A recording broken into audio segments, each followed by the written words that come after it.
Dalam Tuhan itu gak ada yang hilang loh. Jadi saya gak percaya rezeki saya itu bisa melayang. Kalau Tuhan mengambilnya, Tuhan mengambil, Tuhan memberi, terpujilah nama Tuhan. Pasti saya harus tunduk, Tuhan pasti punya maksud indah. Tapi dalam Kristus kalau saya bertobat, dalam Tuhan kalau saya percaya, itu kembali tepat pada waktunya semua indah.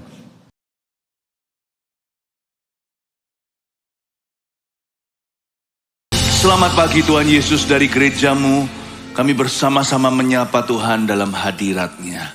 Bapa, terima kasih untuk setiap berkat-Mu yang baru bagi kami, rahmat-Mu yang tidak pernah gagal. Terima kasih Tuhan, kami tahu Engkau beserta dengan kami, Engkau di pihak kami. Kami percaya ya Tuhan, apapun yang kami hadapi, karena Tuhan beserta selalu ada solusi. Bapa, terima kasih, sampaikan sabda-Mu, sembunyikan hamba-hamba-Mu di balik salib-Mu. Dalam nama Yesus. Haleluya, amin, puji Tuhan. Shalom semua, berikan tepuk tangan untuk Tuhan. Nah, kita ke ibadah yang pertama sekarang, yaitu berjudul Jika Tuhan di Pihak Kita, Esra pasal 6. Mari kita buka bersama-sama, kita akan Bible study ya.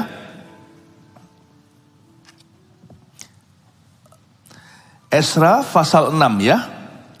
Puji Tuhan. Mari kita baca ya. Sesudah itu atas perintah Raja Darius diadakanlah penyelidikan di perbendaharaan di Babel. Di tempat naskah-naskah disimpan. Kemudian di Ahmeta, benteng yang di provinsi Media, didapati sebuah gulungan yang isinya sebagai berikut.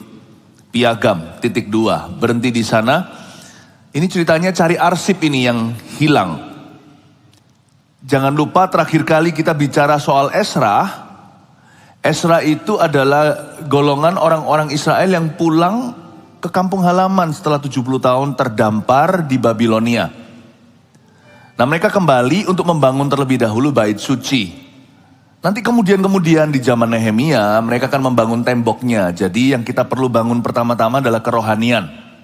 Baru setelah itu kita membangun hal-hal yang lain. Ekonomi, perlindungan, kesehatan. Nah, waktu mereka sudah kembali membangun bait suci, terhalang. Ada orang yang cari gara-gara. Izinnya nggak keluar, atau sebenarnya izinnya udah keluar dari raja, tetapi mereka bermasalah dengan warga. Warga setempat tidak punya hati yang mulia. Waktu itu mereka adalah sekelompok orang-orang yang membenci orang Yahudi. Lalu dihentikan sementara. Waktu dihentikan itu sebenarnya ada surat kepada raja. Raja tolong dicek dan recheck ulang. Ini orang-orang bangun loh pakai batu yang besar-besar. Emangnya boleh gitu? Karena kan sudah tukar, udah bergulir administrasi. Dari presiden yang lalu, Kores, sekarang ke zaman-zaman berikutnya, raja-raja berikutnya. Dipertanyakan lagi tuh izinnya. Ya, kita ini hal-hal seperti ini kan mirip dengan apa yang kita hadapi sehari-hari di dunia ini. Relevan sekali. Nah, sekarang ini raja sedang mengadakan penyelidikan. Kita baca sekali lagi ya. Raja memerintahkan panitera, tolong dicek ya surat-suratnya. Maka berikut ayat 1, sesudah itu atas perintah Raja Darius diadakanlah penyelidikan di perbendaharaan di Babel, di tempat naskah-naskah disimpan. Raja memerintahkan kepada administrasinya, tolong dicek ya, betul nggak orang-orang Yahudi ini sah. Disuruh cek surat-suratnya yang keselip di mana, yaitu naskah-naskah disimpan, dicari di mana-mana di perbendaharaan di Babel, nggak ketemu-ketemu. Jadi Tuhan gerakan hati Raja Darius nggak makan mentah-mentah segala fitnah. Dia cek, dia suruh stafnya untuk cek surat-surat daripada pembangunan bait suci ini, apakah betul.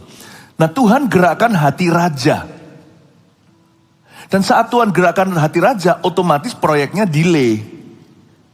Tapi justru itu memberi mereka waktu. Jadi jangan pernah kita itu menyesalkan segala sesuatu yang sifatnya lamban.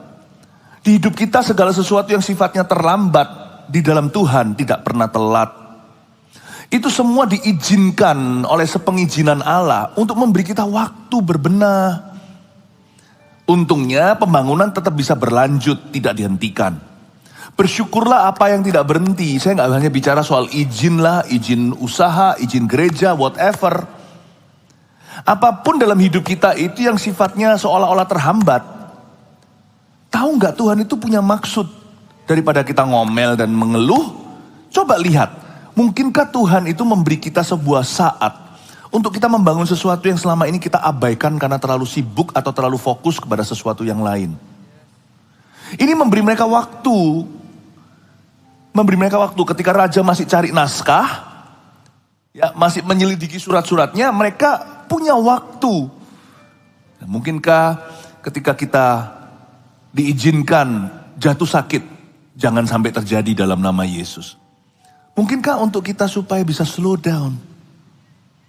Atau misalnya kalau bisnis kita, pekerjaannya slow down hari-hari ini kalau saya tanya sama jemaat, gimana usahanya? Ada yang berkata bagus, tapi tidak sedikit yang berkata iya lamban.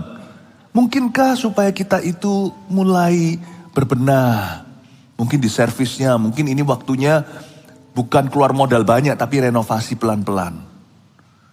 Mungkin enggak kalau segala sesuatu sifatnya tidak se-convenient atau senyaman dulu. Ini waktunya untuk kita memperhatikan keluarga dulu. Bangsa Israel tidak terhambat total. Memang betul-betul mereka itu tersandat jalannya. Tapi justru mereka punya waktu. Waktu raja lagi cari naskah. Nah, nanti ya di ayat 2, naskah itu ketemu terselipkan di sebuah tempat yang cukup remote atau desa. Di mana kemudian di Ahmeta ayat 2, benteng yang di provinsi Media. Ini bukan Jakarta, bahkan bukan Surabaya. Ini sudah pergi ke kota kabupaten mana. Bahkan ini di pedesaan. Itu mungkin adalah tempat peristirahatan raja. Salah satu villa. Kemudian di Ahmeta, benteng yang di provinsi Media. Didapati sebuah gulungan. Ketemu. Apa yang Tuhan mau munculkan tidak bisa disembunyikan selamanya. Baik itu yang baik maupun yang buruk. Mari kita pelajari ini. Kalau Tuhan itu mau membuat namamu wangi, semua orang sikut Anda pun Anda pasti akan keluar. The best kept secret atau rahasia yang terbaik abad ini. Jadi gak perlu kita tuh cari muka, gak perlu promosi diri. Kalau Tuhan yang meninggikanmu, semua orang kan tahu. Sekalipun Anda mungkin terselipkan di kabupaten mana. Siapa bilang semua yang terbaik itu harus keluar dari Jakarta maupun Surabaya atau mana atau kota besar? Nggak tentu. Hal-hal yang paling indah bisa muncul dari dunia ketiga, third world countries. Nggak segala sesuatu itu yang terbaik made in Amerika. Kadang-kadang made in Ahmeta. Memang itu namanya suratnya Kores itu kayaknya keselip. Nah, nyangkut di sebuah tempat yang tidak dikira, tapi raja itu sepenuh hati kalau mencari, karena digerakkan oleh Roh Kudus. Cari sampai ketemu. Ketemulah akhirnya, didapati sebuah gulungan yang isinya sebagai berikut. Ternyata surat yang sah yang keluar dari raja sebelumnya, yaitu Kores yang digerakkan hatinya untuk mengizinkan bangsa Israel pulang, ketemu akhirnya. Ketemu. Tapi juga berarti hati-hati ya, kalau Allah mau menyatakan dosa kita, Anda mau sembunyikan baik-baik, pasti ketemu. Berapa banyak di antara kita itu ingin menyembunyikan dosa? Kita punya kehidupan privat. Kalau Tuhan berkehendak untuk mempermalukan seseorang apabila dia tidak bertobat, orang itu mau sembunyikan baik-baik, ikan busuk pasti ketahuan. Anda mau bungkus rapat-rapat dengan aluminium foil, mau dikasih wangi-wangian parfum yang termahal, kalau perlu parfum-parfum yang kencang ininya baunya, aromanya, tetap akan tercium sampai kilometer jauh. Kalau Allah mau mewahyukan dosamu, mau lari kemana pun juga akan ketahuan. What God wants to unveil, no one can hide. Apa yang Tuhan mau nyatakan, jangan coba sembunyikan. Di Ahmeta pun ketahuan. Paham ya Bapak Ibu Saudara, apa yang kita bisa pelajari dari Ezra. Nah, jikalau Tuhan di pihak kita, jangan takut. Jangan takut. Jangan takut Anda gak dapat jodoh. Kalau Tuhan di pihak kita, jangan takut nanti. Mungkin klien-klien besar gak melirik Anda, tapi suatu saat mereka akan antri. Jangan takut kalau Anda itu dihina sama orang, kalau Tuhan di pihak kita. Nanti dari Ahmeta, dari kabupatenmu mana, Tuhan akan meninggikanmu, sebab promosi bukan datang dari kanan dan kiri. Makanya saya itu nyantai jadi orang. Saya nyantai. Saya gak perlu cerita banyak tentang diriku. Cepat lambat, yang baik akan ketahuan, yang buruk akan ketahuan. Mendingan saya baik-baik sama Tuhan. Ya, mari kita baca sekarang suratnya berdemikian. Piagam ayat 3. Pada tahun pertama zaman Raja Kores, dikeluarkanlah perintah oleh Raja Kores mengenai rumah Allah di Yerusalem. Rumah itu haruslah dibangun kembali sebagai tempat orang mempersembahkan korban sembelian dan korban api-apian.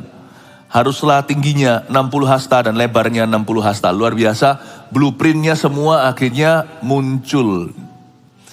Detil-detilnya. Ini Raja Kores itu siapa? Supaya Anda tidak bingung ya. Raja Kores itu pendahulunya Raja Darius yang sekarang memerintah. Di ayat pasal 6. Raja Kores itu presiden pertama yang tergerak hatinya untuk mengatakan orang Yahudi boleh pulang.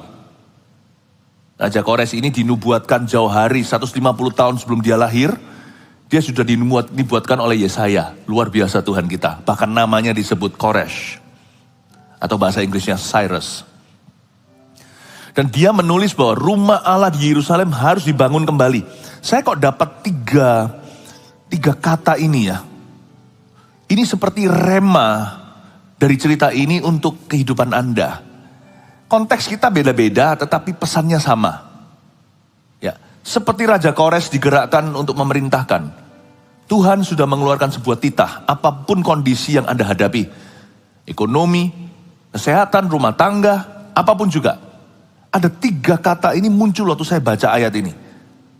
Ya, satu return, kembali. Tuhan pasti akan memulihkan Anda. Return. Repopulate. Mengisi kembali.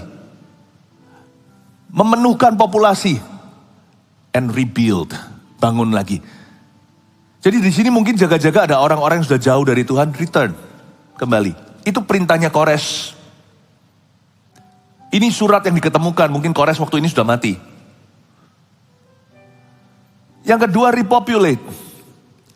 Kalau Anda merasa hari ini sepi, hari ini kosong lagi, kembali diisi.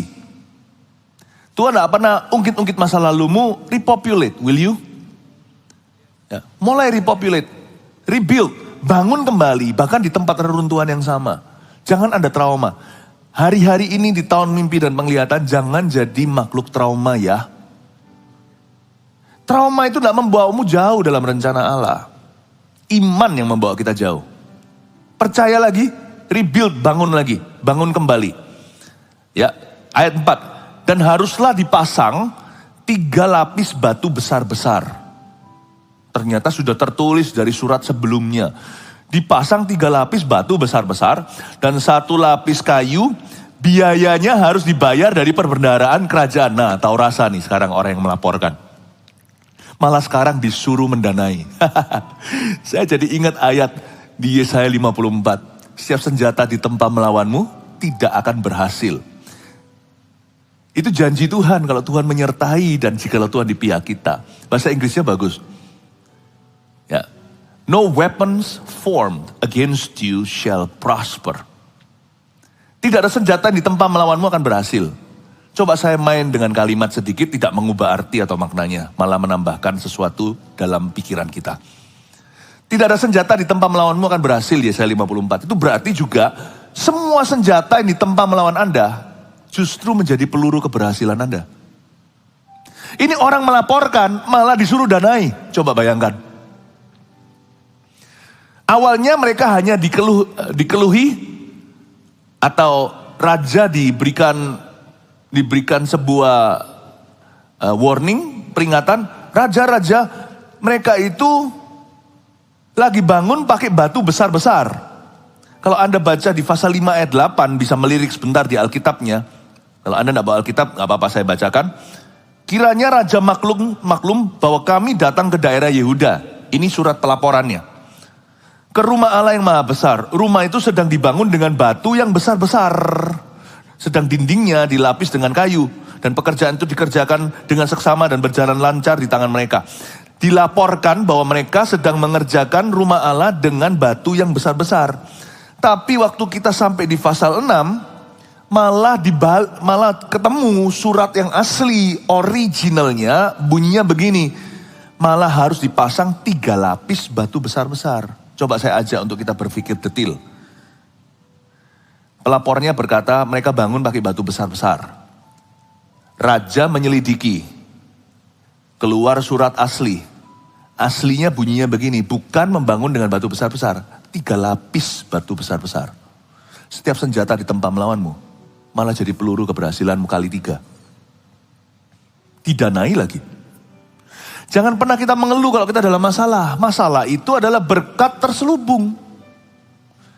Anda gak akan sangka, dalam masalah lah keluar yang namanya berkat tidak terduga. Jadi jangan kita tuh dikit-dikit salahkan Tuhan, dikit-dikit kecewa, apalagi putus asa. Tahu nggak Tuhan itu izinkan problema di hidup kita itu untuk memberkati kita. Tapi jangan pernah berkata, seringkali orang Kristen salah ngomong sih. Tuhan mencobai aku. Tuhan kok mencobai loh. Tuhan nggak mencobai siapa-siapa dan Tuhan juga tidak dicobai oleh siapa-siapa. Jangan berkata Tuhan mencobai, tapi kalau Tuhan izinkan, pasti ada maksud di balik itu.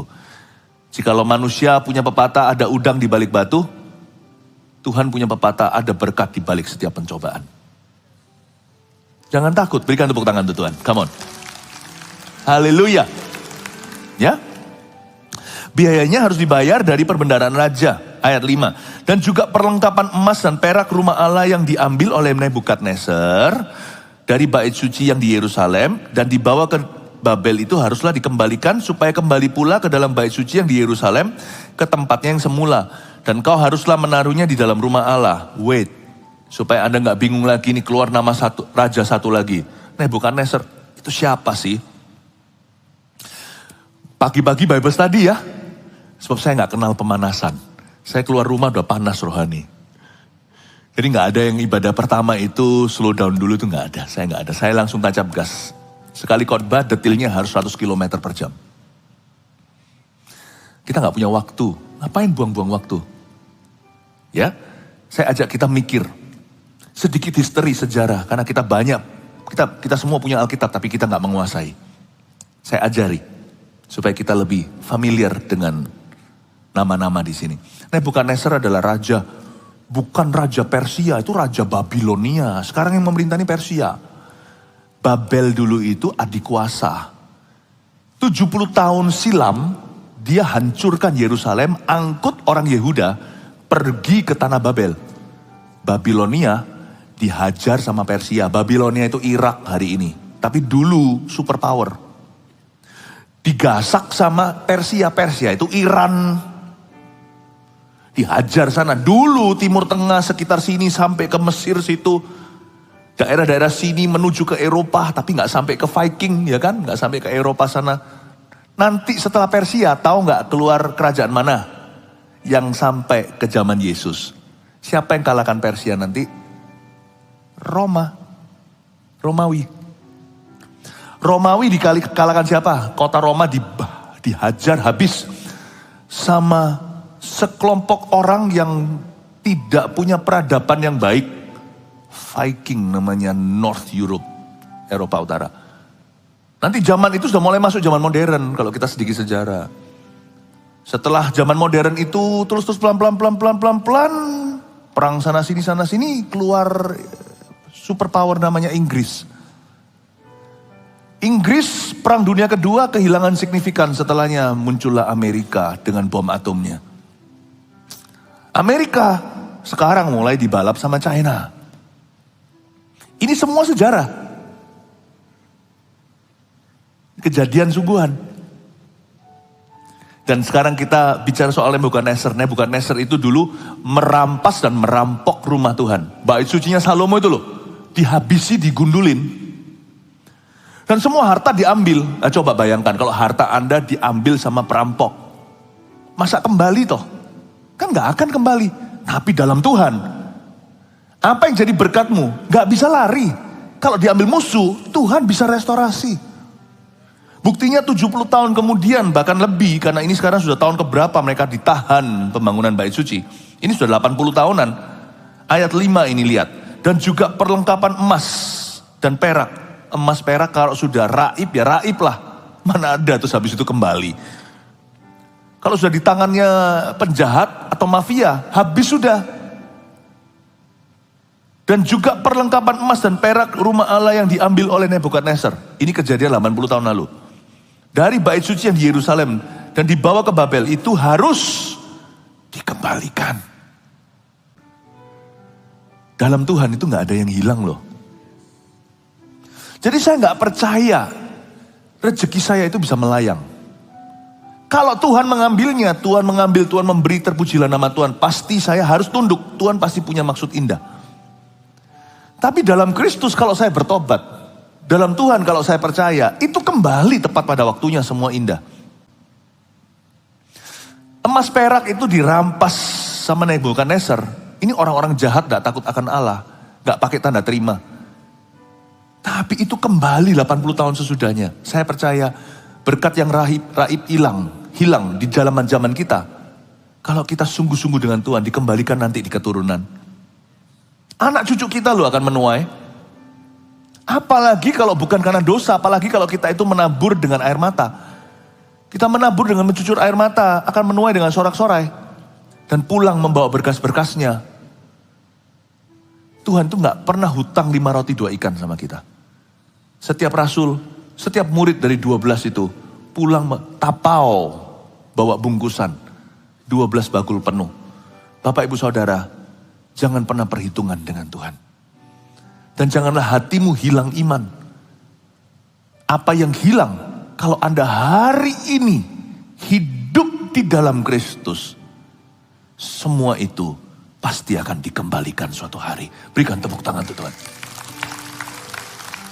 Ya, ayat 6. Oleh sebab itu, hai Tatnai, bupati daerah seberang sungai Efrat. Ini yang memberikan pelaporan. Seorang bupati dan Syetar Bosnai serta rekan-rekanmu, para punggawa daerah seberang sungai Efrat. Hendaklah kamu menjauhkan diri dari sana. Disuruh, jauh-jauh ya. Jangan cari masalah sama mereka. Biarkanlah pekerjaan membangun rumah Allah itu. Bupati dan para tua-tua orang Yahudi boleh membangun rumah Allah itu di tempatnya yang semula. Lagi pula, telah dikeluarkan perintah olehku, Raja Darius, tentang apa yang harus kamu perbuat terhadap para tua-tua Yahudi mengenai pembangunan rumah Allah itu, yakni daripada penghasilan kerajaan, daripada upeti daerah seberang sungai Efrat, haruslah dengan seksama dan dengan tidak bertangguh diberi biaya kepada orang-orang itu. Tolong didanai ya. This is so sweet. Dan apa yang diperlukan, yakni lembu jantan muda, domba jantan, anak domba untuk korban bakaran bagi Allah semesta langit, juga gandum, garam, anggur, dan minyak menurut petunjuk para imam yang di Yerusalem. Semuanya itu harus diberikan kepada mereka hari demi hari tanpa kelalaian. Dalam bahasa Inggrisnya without fail. Ya. Tahu lagu ini? Dia tak pernah gagal karena dia Allah. Tahu ya lagu lama itu? Dia tak pernah lalai. Dia jamin firman-Nya, sebab dia Allah Raja segala raja, kekuatanku, perisaiku dan gunung batuku, bersoraklah puji sembah Dia. Yesusku Allah mulia, Yesusku Allah perkasa, Yesusku Allah pemenang, Yesus Raja. Saya masih ingat kok lagu itu, sampai arrangement-nya pun saya masih ingat. Betul sekali, without fail. Our God never fails. Jesus never fails. Jesus never fails. You might as well get thee behind me, Satan. You cannot prevail because Jesus never fails. I know Jesus never fails. Jesus never fails. You might as well get thee behind me, Satan. You cannot prevail because Jesus never fails. Mundur dari aku, setan. Kamu tidak akan menang. Karena Tuhan Yesusku tidak pernah gagal. Without fail, kepada mereka hari demi hari berikan tanpa kelalaian. Perintah Tuhan kepada malaikat bahkan. Supaya mereka selalu mempersembahkan korban yang menyenangkan kepada Allah semesta langit dan mendoakan raja serta anak-anaknya. Ayat 10. Raja diberi rasa takut. Raja sendiri belum percaya. Tapi raja gak berani cari gara-gara. Dia berkata ini orang-orang ada sesuatu yang istimewa. Raja itu berbuat baik kepada orang Yahudi dengan harapan supaya raja dan serta anak-anaknya, pangeran-pangeran didoakan oleh gereja. Dahsyat ya. Rasa takut akan Allah itu bisa hinggap dalam diri hati orang yang belum percaya. Doakan aku. Doakan. Selanjutnya telah dikeluarkan perintah olehku supaya setiap orang yang melanggar keputusan ini akan dicabut sebatang tiang dari rumahnya untuk menyulakannya pada ujung tiang itu. Dan supaya rumahnya dijadikan reruntuhan oleh karena hal itu. Para sejarawan, ahli teologi semua merasa bahwa mereka mengira bahwa ayat 11 inilah permulaannya cikal bakalnya hukuman salib. Dicabut sebatang tiang dari rumahnya, disulakan di sana. Itu adalah hukuman yang tiada lagi hari ini karena tidak pri kemanusiaan. Ayat 12, maka Allah yang sudah membuat namanya diam di sana, biarlah ia merobohkan setiap raja dan setiap bangsa yang mengacungkan tangan untuk melanggar keputusan ini. Dan membinasakan rumah Allah yang di Yerusalem itu. Aku Darius yang mengeluarkan perintah ini, hendaklah itu dilakukan dengan seksama. Aku Darius.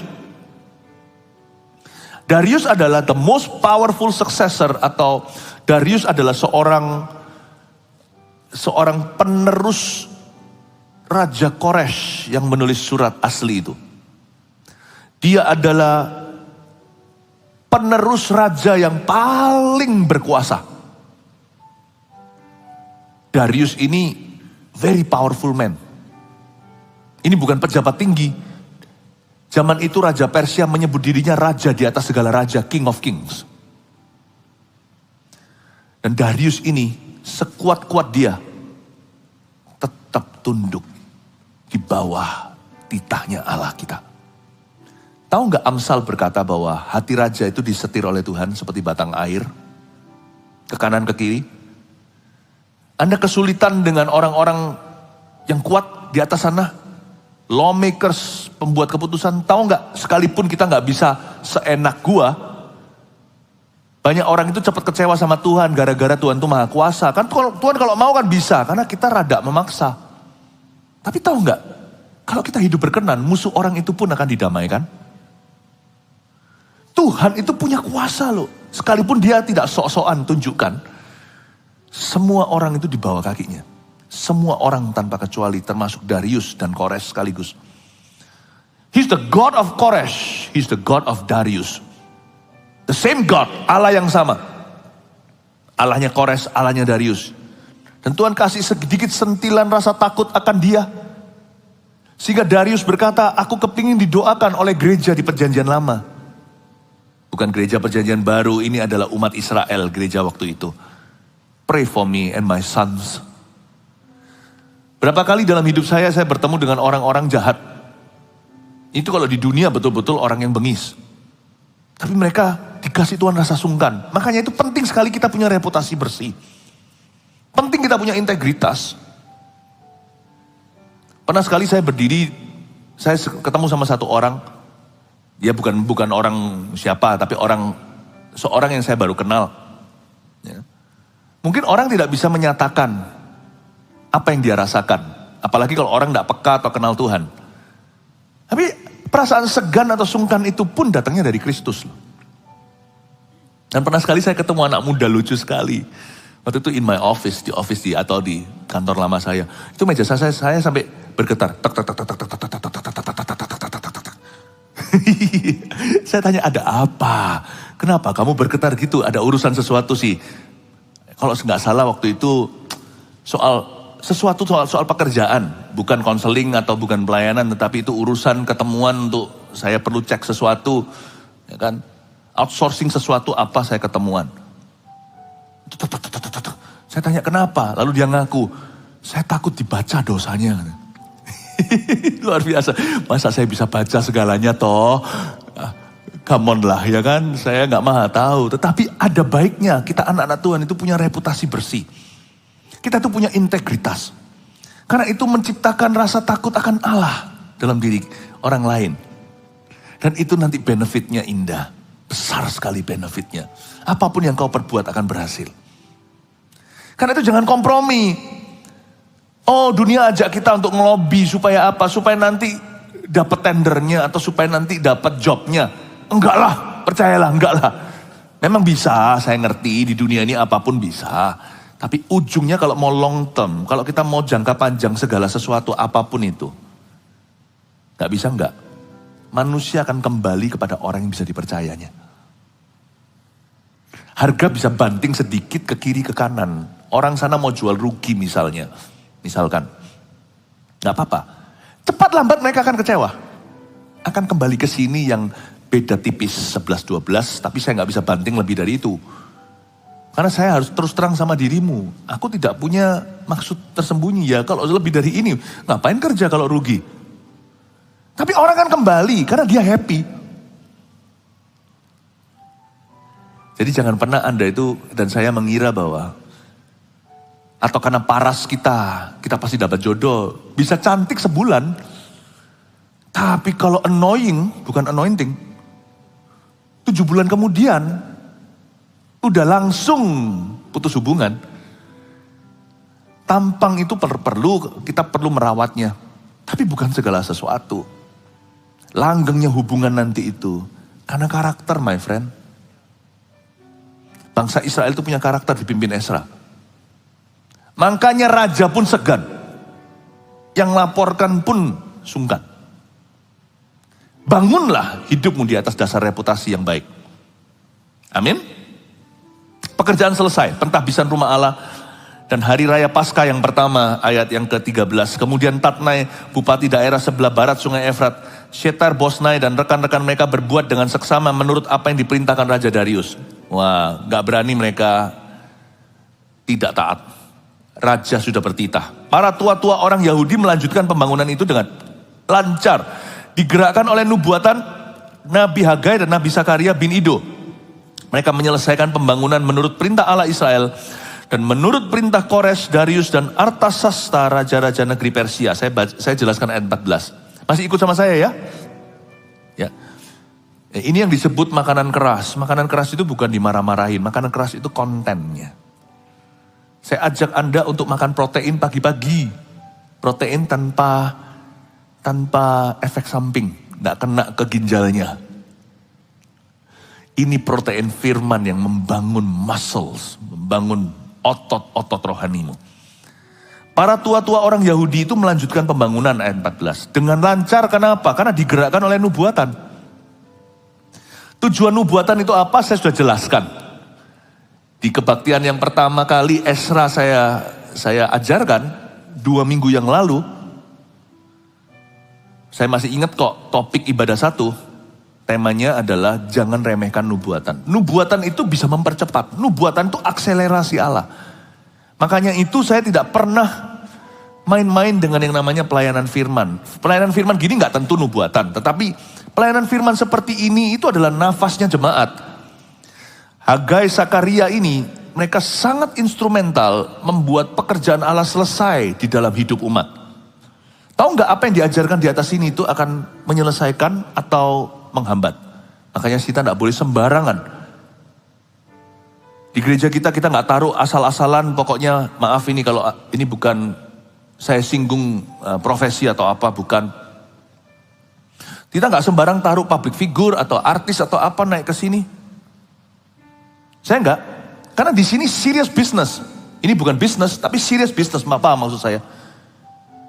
Ini adalah pekerjaan yang serius, pekerjaan Allah yang serius dalam kehidupan umat. Makanya itu ranking number 1 adalah pastoral message atau pesan gembala. Karena gembala yang memberi makan. Gembala itu feed the sheep. Bukan sensasi, tapi esensinya. Di sini juga hamba-hamba Tuhan in-house. Pastor-pastor kita berbicara di samping Tambahannya tentunya suplemen-suplemen pun dapat. Ada hamba-hamba Tuhan, ada pengkhotbah-pengkhotbah, tamu yang kita sangat hargai, mereka turut membangun visi ini. Nabi Hagai dan Sakaria itu in-house prophets. Nabi-nabi in-house. Yang mengajarkan. Karena itu gak heran, pekerjaan Tuhan selesai. Makanya itu kami juga rindu, pekerjaan Allah selesai di hidupmu. Kita tidak menciptakan gereja setengah matang. Kita juga bukan mencari gereja mata sapi.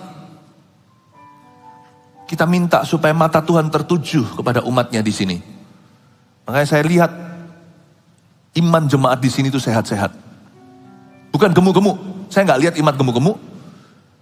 Kalau saya suruh angkat tangan, yang ikut CG, yang melayani, yang volunteer, yang ikut audisi, bukan hanya pelayanan di atas mimbar. Nggak semua orang tuh serbunya ke depan sini. Semua orang tuh serbunya di gereja kita, itu malah yang dibawa. Makanya tadi saya kasih apresiasi untuk semua volunteer kita. Mau pandemik kek, epidemik kek. Mau online seperti ini sekarang yang nonton banyak sekali. Ini di balik layar ini semua orang-orang lihat, itu yang berseragam semua yang kerja. Yang diserbu di gereja kita itu pelayanan ministry to the people. Bukan ministry that is seen by people. Pelayanan yang dipandang oleh orang. Orang-orang yang dipandang sama orang di sini itu selalu berusaha untuk bersembunyi di balik salib. I love the spirit of Hagai dan Sakaria di gereja kita. Ini yang membuat gereja kita bukan gereja terbesar atau terkaya. Tapi kita bisa menjadi gereja yang termulia. I love it. Mereka menyelesaikan pembangunan menurut perintah Allah Israel dan menurut perintah Kores, Darius, dan Artasasta. Siapa lagi Artasasta? Kita belajar nama-nama ya. Kores, Darius kan sudah tahu. Artasasta itu raja berikutnya nanti di zaman Nehemia. Itu raja penerus Darius yang akan mengotorisasi Nehemia bangun tembok kemudian hari. Tuhan kalau kerja itu domino. Tuhan kita itu Allah estafet. Sadarkah Anda? Makanya itu kita berhak untuk percaya anak-anak kita akan dipakai oleh Tuhan sama besar. Jangan pernah pikirannya itu pikiran dunia, pikirannya itu pikiran Yahudi. Kita jangan jadi orang Yahudi, kita gak usah ke Yahudi-Yahudian. Gereja gak usah diciptakan jadi Yahudi-Yahudian, gak perlu. Kita ini gereja perjanjian baru, malah Yahudi itu, malah bangsa Yahudi menjadi gereja mula-mula, menjadi gereja perjanjian baru. Kok kita malah justru reverse, malah kita kok regress, atau bukan progress, maju malah mundur. Enggak. Tapi kita harus berpikir seperti orang Yahudi. Orang Yahudi itu pikirannya itu turun-temurun. Tahu nggak Anda? Beberapa orang-orang yang terhebat hari ini yang pegang kendali atas dunia itu Jewish turun-temurun. Karena mereka kalau mikir nggak begini. Kalau mereka mikir buat satu perusahaan misalkan cabai atau sambal gitu ya. Saya nggak tahu ya, merek-merek tertentu itu milik orang Jewish nggak. Tapi kita berhak curiga. Hal-hal besar mungkin di dunia itu, merek gede-gede, itu juga mungkin bisa jadi loh belakangnya. Atau bankir tersebut. Mereka kalau kerja, mereka gak panen sekarang.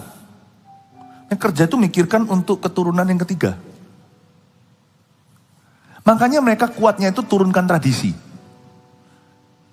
Celakanya memang akhirnya diberhalakan. Nah itu yang membuat akhirnya mereka skakmat sendiri. Mereka menghalangi karena mereka tidak mengindahkan Tuhan di atas tradisi mereka. Sehingga mereka menghalangi Yesus dalam misinya. Tapi orang Yahudi itu pikirannya jauh. Dia ditulis di sini waktu zamannya Esa. Artasasta raja-raja negeri Persia. Zaman Nehemia itu nanti yang datang. Nehemia itu juniornya. Bapak ibu saudara. Jangan kita berpikiran seperti orang Asia yang kolot. Orang Asia kan gini selalu kalau lihat orang muda. Ah lu tahu apa? Belum makan asam garam.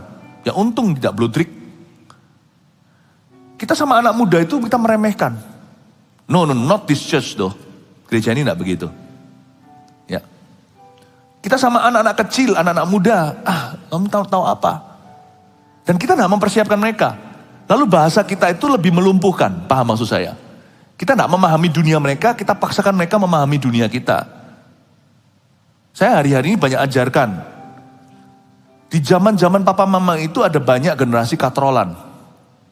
Gak sekolah pun jadi. Bayangin, generasi pendobrak. Jangan suruh anak Anda memahami dunia Anda. Suruh mereka sekolah. Karena dunia mereka beda. Zaman Artasasta bukan bangun bait suci. Bukan soal surat-suratan gitu lagi, notarisan. Zaman mereka itu sudah infrastruktur. Sudah diperlukan insinyur. Nehemia harus bisa bangun tembok loh. Itu tembok gak gampang dibangun, tembok China misalnya. Itu kalau bukan dengan kemampuan, jangankan tembok. Aspal aja bisa bolong-bolong karena dikorupsi bahan. Itu takarannya harus tepat. Bangun jalan tol juga gak mudah. Saya baru kembali dari Semarang, mulus. Tapi kata orang, saya gak pernah terus langsung jos ke Jakarta. Mungkin di situ ada geronjalan-geronjalan. Pokoknya buat apapun gak boleh miskalkulasi. Gak bisa. Jangan hanya berhenti di Kores dan Darius pikiranmu. Sampai ke Artasasta. Pikirkan itu detil dan jauh. Ya. Ayat 15, maka selesailah rumah itu pada hari yang ketiga bulan Adar. Yakni pada tahun yang ke-6 zaman pemerintahan Raja Darius. Tunggu dulu, saya 15 ini mulai masuk ke tanggalan. Hari yang ketiga bulan Adar itu apa? Gampang, pokoknya gini aja. Ayat 15 saya rangkumkan. Sejak mereka itu resume work atau kembali, sejak mereka itu bisa kerja lagi bangun bait suci kan sempat terhambat sekian tahun. Didorong dengan nafas nubuatan oleh Hagai dan Zakaria, dibutuhkan 4 tahun untuk selesaikan bait Allah. Ini bukan bait sucinya Salomo, itu sudah rubuh. Ini bait suci yang baru, bait Allah yang dibangun oleh Esra dan kawan-kawannya. Sejak mereka memulai pembangunan lagi, dapat otorisasi kembali, 4 tahun loh baru selesai. Just because God puts His blessing there doesn't make the work easy or quick. Hanya karena Tuhan menaruh berkatnya atas itu dan Tuhan memberi restu bukan berarti pekerjaan itu mudah. Tiba-tiba jadi gampang karena Tuhan beserta. Atau tiba-tiba jadi cepat. Enggak juga. Bayangin direstui, disertai sama Roh Kudus aja perlu waktu. Apalagi kalau kita buang-buang waktu. Saya berada di halaman yang beda. Beberapa orang yang kurang memahami panggilan kita dan panggilan saya juga dan pengurapan yang ada atas tubuh saya. Mereka berkata, Pastor Philip, kenapa Pastor Philip itu kok terburu-buru? Kenapa Pastor Philip kok jalannya lari? Bapak Ibu Saudara, saya telat kenal Tuhannya. Saya umur 18 tahun menjadi hamba Tuhan. Saya terlambat. Mungkin di sini beberapa dulu. Kalau sana terlambat umur 18 lah, saya gimana? Pokoknya saya merasa saya terlambat. Saya nggak bisa main-main. Sejak saya kenal Tuhan, saya tancap gas. Umur 18. Makanya keluar buku Before 30 itu. Apa sih Before 30 itu? Sebelum saya mau 30, saya harus mencapai sesuatu. Dan dari 18 tahun bukan berarti tidak pernah berbuat salah, tidak pernah jatuh bangun dalam kelemahan. Enggak. Dari umur 18 saya sudah tidak on and off sama Tuhan. Tahun 94 saya betul-betul ditegur Tuhan secara keras, luar biasa karena saya mau meninggalkan panggilan. 2 tahun masuk ke sekolah teologi, sekolah Alkitab, saya berubah pikiran. Tahun 94 itu saya ngalami sesuatu pukulan yang besar. Dan Tuhan cuman sekali itu saja seumur hidup saya kenal Tuhan Yesus. Cuman sekali itu Tuhan marahi saya. Jadi dengan kata lain, dari umur 18 sampai hari ini, saya tancap gas loh. Ini aja gak selesai pekerjaan. 1000 gereja, 1 juta murid. Visi yang dicanangkan. Ketika saya ketemu Tuhan di kamar saya secara pribadi, waktu itu ada sebuah encounter, ada sebuah perjumpaan. Masih jauh, Bapak Ibu. Saya tancap gas 30 years, 30 tahun. Masih jauh. Orang berkata saya terburu-buru. We are on the different page, my friend. Halaman orang yang berkata begitu mungkin halaman leyeh-leyeh namanya. Nyantai deh. Not me. Beda memang. Tapi puji Tuhan gereja ini mengikuti. Persis di rel itu. Mengikuti gerbongnya. Saya lihat gereja ini adalah gereja yang sangat misionaris. Jemaat kita adalah jemaat yang tidak main-main. Bahkan anak-anak muda kita itu sekarang itu kalau mereka ditanya. Waktu mereka lagi happy birthday to you, make a wish-nya. Anak army of God kita ditanya. Apa birthday wish-mu? merintis gereja bersama dengan gereja kita tercinta. Haleluya. Praise the Lord, puji Tuhan ya. Perlu waktu, dapat restu Tuhan pun, dapat restu Roh Kudus. Mau lari kencang-kencang pun perlu waktu. Ini 4 tahun selesaikan building fisik.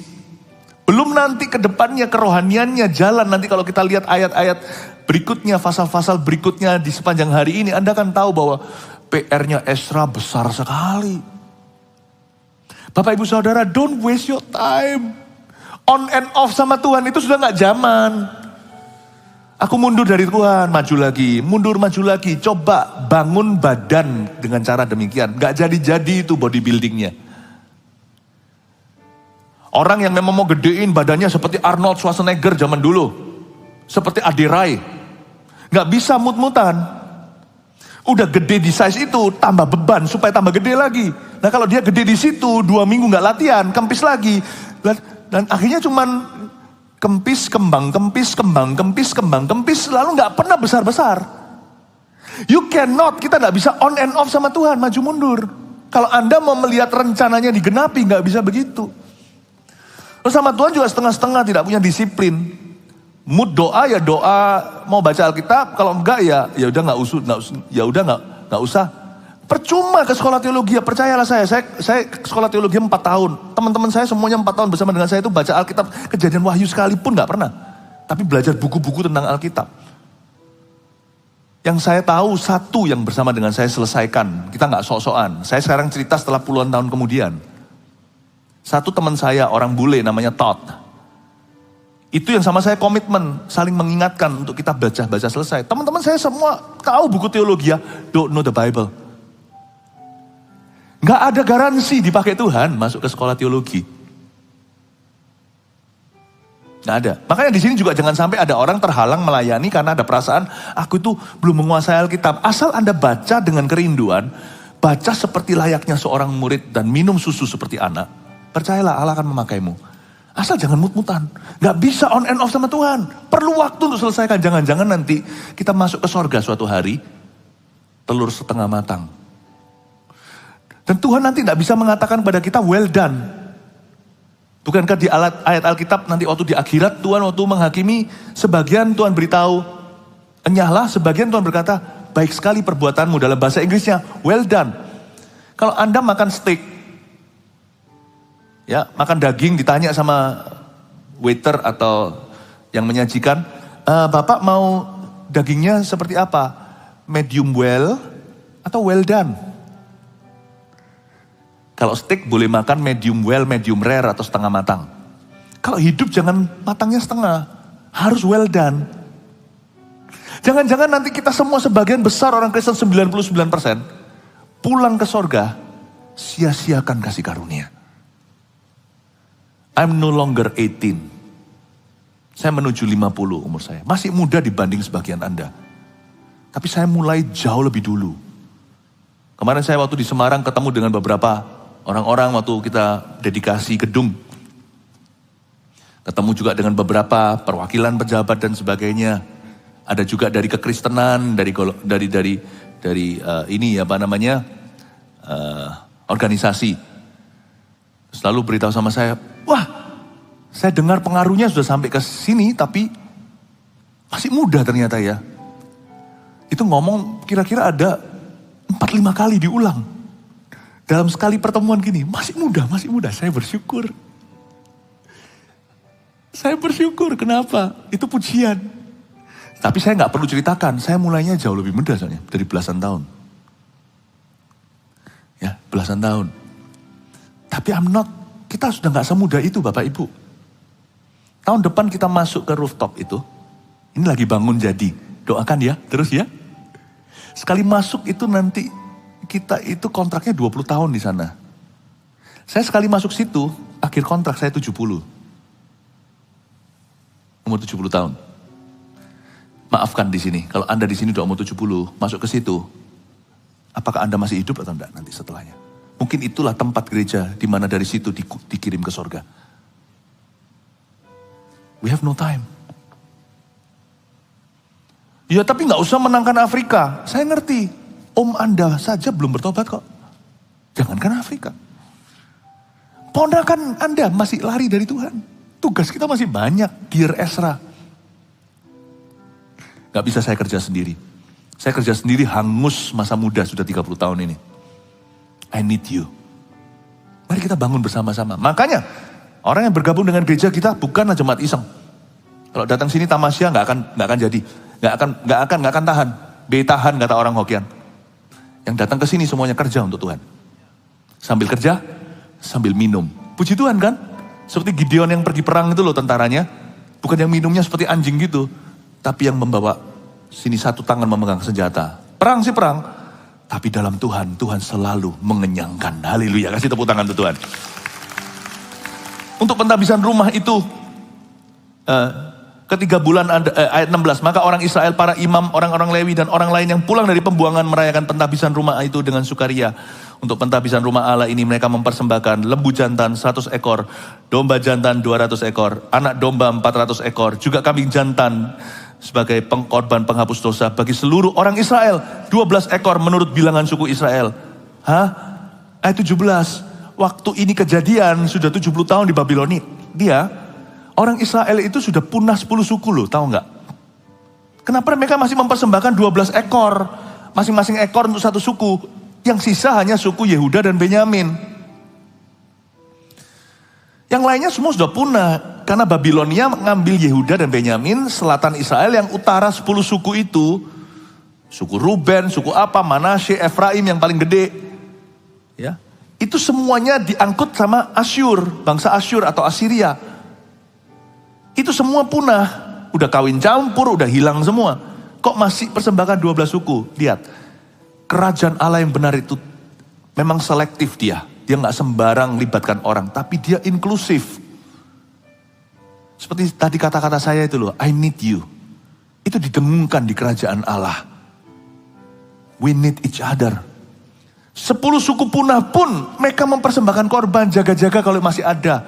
We are always hopeful, kita selalu berharap bahwa orang Kristen lainnya akan menanggapi panggilan yang sama. Sekalipun seolah-olah sudah punah, mereka gak ada, tetap undangannya tidak dirobek sama Tuhan. Tahukah, hari ini ada orang yang berkata, aku mau dipakai Tuhan, tapi sudah telat, aku sudah jatuh dalam dosa. Salah pikiranmu, undanganmu tidak pernah dirobek sama Roh Kudus. Allah masih menunggumu, selalu ada 1 ekor domba di hadirat Allah dipersembahkan khusus untuk Anda.